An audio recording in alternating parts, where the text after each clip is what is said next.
Es sūtu jums patiesi siltus sveicienus, un šodien gribu teikt, kad ir pienācis brīdis pieņemt to īsto lēmumu. Un tāpēc šodien šī pirmā stunda būs vēl kā pārdomas, ko patiešām jūs darīsiet kopā ar mani, vai varbūt arī būs kādreiz tāds brīdis, kad liksies, kad spēku ir par maz. Tāpēc vienmēr ir jābūt drošam, un lēmums jāpieņem pašam, un jārīkojas arī pašam. Es varu būt tikai kā paraugs un kā atbalsts. Un tāpēc, palasot pirmo likumu, es lasīšu no Bodo Šēfera grāmatas Uzvarētāju likumi. Viņš liek aizdomāties par to, ko mēs darām. Un ieklausaties šajā stāstā. Reiz kāds neliels strauts attecēja līdz milzīga tuksneša malai. Tur viņš izdzirdēja balsi. Teci vien mierīgi uz priekšu. Taču strautiņš baidījās no jaunā un nezināmā. Viņš gan vēlējās sev vairāk ūdens un skaistāku dzīvi, bet negribēja mainīties un riskēt. Taču balss atkal ierunājās. Ja neuzdrošināsies spērt soli, tu nekad neuzzināsi, uz ko esi spējīgs. Vienkārši tici tam, kā arī jaunajā apkārtnē tu spēsi tikt galā. Teci mierīgi tālāk. Tā nu strautiņš nolēma tecēt uz priekšu. Viņš nejutās īpaši labi. Tuksnesī kļuva arvien karstāk, un strauts visbeidzot izgaroja. Sīkās ūdens lāsītes pacēlās debesīs, tur izveidojās mākoņi, un tie savilkās virs tuksneša. Mākoņi ceļoja daudzas dienas, līdz nonāca pie lielas jūras, kas atradās aiz tuksneša, un tur tie nolija. Strautiņam nu bija daudz skaistāka dzīve, par kādu viņš iepriekš nebija uzdrošinājies pat sapņot. Kamēr vilnis viņu viegli nesa uz priekšu, strautiņš smaidīdams prātoja. Es vairākas reizes mainīju savu eksistences formu, un tomēr tagad es esmu vairāk, es pats, nekā jebkad iepriekš. Daudziem cilvēkiem ir grūti pieņemt lēmumu, it sevišķi tad, kad tas ir saistīts ar risku. Turklāt viņi baidās no pārmaiņām. Mainīties var daudz, kas jūsu dienas kārtībā. Dzīvesvieta, draugi, paziņu loks. Tomēr vislielākās izmaiņas notiks tieši jūsos. Un tieši no tā vairums cilvēku baidās, lai arī šīs bailes viņa apzināti neapzinās. Pajautājiet sev kritiski, vai gribat palikt tāds, kāds esat, vai tomēr vēlaties augt un pozitīvi mainīties. Izaugsme un ikviena pārmaiņa vienmēr sāksies ar izšķiršanos. Bailes pieņemt nepareizu lēmumu ir lielas. Tās ir bailes pamest ierasto. To mēs parasti saucam par komforta zonu. Tur ir droši, mēs esam automātiski pieraduši rīkoties, mēs esam automātiski pieraduši dažbrīd pat eksistēt. Toties šis solis nozīmē izaugsmes iespēju.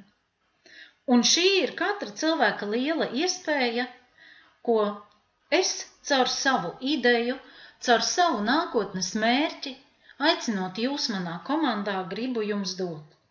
Bet tikai katrs pats jūs spēsiet līdz viņam nonākt, un kā es jau sākumā teicu, es varu būt tikai kā cilvēks, kas rāda ceļu, pa kuru es jau esmu gājusi. Un katra izšķiršanās ir arī šķiršanās. Jo pats vārds izšķiršanās norāda, ka jūs šķirsieties no kāda sava dzīves daļas laika, kas jums būs jāveltī tieši tam, ko mēs darām šī mērķa sasniegšanai. Un pieņemot svarīgu lēmumu, tas ietekmēs gan jūsu dzīvi, gan arī laiku, bet šis lēmums jums ir jāpieņem. To nevar izdarīt neviens cits. Un tāpēc Bodo Šēfers saka, tas, kurš nespēja izšķirties, tas bloķē savu izaugsmi. Jo vienmēr atceraties, ka daudz labāk ir uzdrīkstēties paveikt diženus darbus, izcīnīt diženu triumfu, lai arī bieži varbūt jums ceļā nāksies neveiksmes satikt, nekā kļūt vienlīdzīgiem ar tiem cilvēkiem, kuri dzīvo vienmuļu dzīvi. Viņi nedz izbauda daudz dažādas iespējas un nedz arī izdzīvo savu dzīvi. Viņa dzīve ir pelēka, un viņi nepazīst ne uzvaru, ne arī sakāvi. Un lūk, mēs šeit kopā esot, mācīsimies daudz, un šīs mācības stundas vairāk vērstas, lai mēs izaugtu kā personības, lai mēs iegūtu šo brīvību, šo neatkarības sajūtu, kad faktiski, lai arī kāds projekts, viens, otrs vai trešais, dod man iespēju būt atvērtam, būt pozitīvam cilvēkam un vienmēr lidot kā ērglim. Kāpēc cilvēkiem ir grūti pieņemt lēmumus, un bieži ir tā, kad cilvēks staigā no viena projekta uz otru, vai arī jau pēc pirmā darījuma šo projektu pamet. Tāpēc, kad mums ir katram kāda programma. Daudzi cilvēki uzskata, ka viņiem visu mūžu jāpaliek pie savas profesijas, lai arī viņi ienāk šāda veida projektos, un lūk, neesot sistēmai gatavai, kā to darīt, kā to ir darījuši cilvēki, tieši tāpat kā jums darbā, ir darba līgums un ir darba instrukcija, un ja šāda instrukcija un norādījumi izpaliek, tad cilvēks maldās, un viņš neatrod šo ceļu, un viņš paliek lūk pie šī te uzskata. Savukārt daudzi cilvēki domā, ka spēs pieņemt lēmumu vēlāk. Jā, šodien es paņēmu šo iespēju, pirmo pasūtījumu izdarīju, un vēlāk, kad man būs laiks, kad man sakārtosies kaut kas, tad es izbrīvēšu šo te savu iespēju, un tad es kaut ko darīšu. Taču tā atkal ir jūsu neizšķiršanās. Un tādā veidā cilvēks zaudē ticību pats sev, un viņš nespēja pieņemt lēmumu. Un tāpat tas viss izplēna un izgaist, un mēs nevaram nonākt pie mērķa, ko faktiski sākumā cerējām. Ir vēl tāda lieta, ka daudzi baidās, ka pieņems nepareizu lēmumu. Kad sāks darīt, kad viņš saskarsies, kā es jau minēju, ar neveiksmēm, būs kaut kādi sarežģījumi, un tad parasti cilvēks uzdod jautājumu, nē, tas laikam nav priekš manis. Bet tas ir ļoti ātrs un neapdomīgs lēmums. Daudzi cilvēki atkal uzskata, ka varēs pieņemt lēmumu viegli un bez sāpēm. Un tad viņi sāk darīt ļoti aktīvi, ļoti daudz, un viņi pārstrādājas. Un atkal šī viņu brīvā griba izplēna un pazūd. Tāpēc šeit ir ļoti svarīgi atcerēties, ka tad, kad jūs pieņemat lēmumu, tad, kad jūs veidosiet savu darba grafiku, tad, kad jūs plānosiet kopā ar mani savus mērķus, savus plānus, uzzināsiet vairāk un vairāk informācijas, jums vienmēr ir jāatcerās, ka šo lēmumu, kuru jūs pieņēmāt, viņš nosaka jūsu likteni nākotnē. Un jums ir jāiedomājās, tas cilvēks, kurš nākotnē izskatīsies jūsu tēlā.